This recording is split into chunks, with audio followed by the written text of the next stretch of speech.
Ha.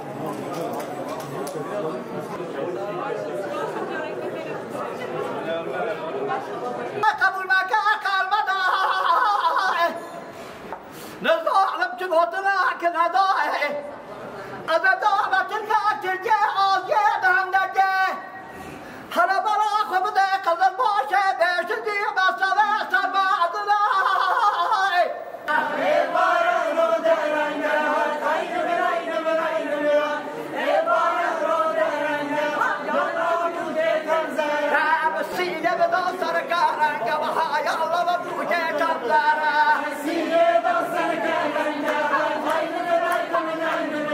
Şimdi artık Şanovan oldu. Daha önce Mencel'di yani. Bir 4-5 yıldır buraya geliyorum. Her sene arkadaşlarla birlikte bir oyun çıkartıyoruz falan.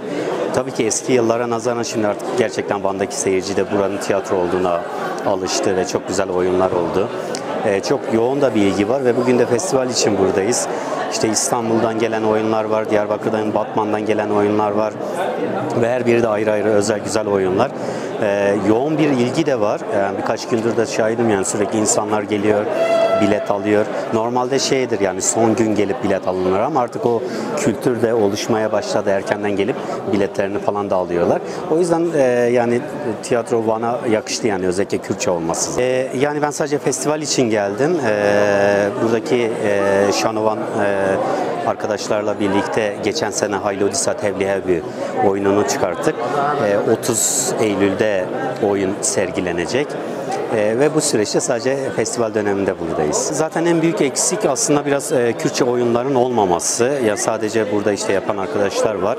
Tabii bu anlamda çok değerli bir şeydir ve insanların da gelip sahiplenmesi, gelip oyunlarını izlemesi, kendi ana dillerini izlemesi bizim en büyük isteğimiz falan şeyimiz budur yani. Bizler sanatla varız ve bir şeyleri aktaracaksak ve kendimizi bence en iyi ifade edebileceğimiz alanın ben sanat olduğunu düşünüyorum, tiyatro olduğunu düşünüyorum, sahne olduğunu düşünüyorum. Çünkü tiyatro insanı insana insanca insanla anlatan sanattır. Bundan kaynaklı ben herkesi tiyatroya davet ediyorum. Tiyatro yapalım, müzik yapalım, okuyalım, okutalım ve yayalım.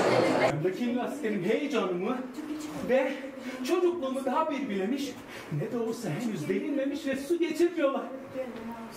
Kekenin gözü lastiklerinde istiyor. Olmaz diyorum, huysuzlanıyor. Keke, abi Emine, sana büyük. İlla kilit lastiklerimi giyecek. Keke, uf, ağlıyor. Bu son numarasını emiliyor. Çıkarıp lastiklerin o güzel.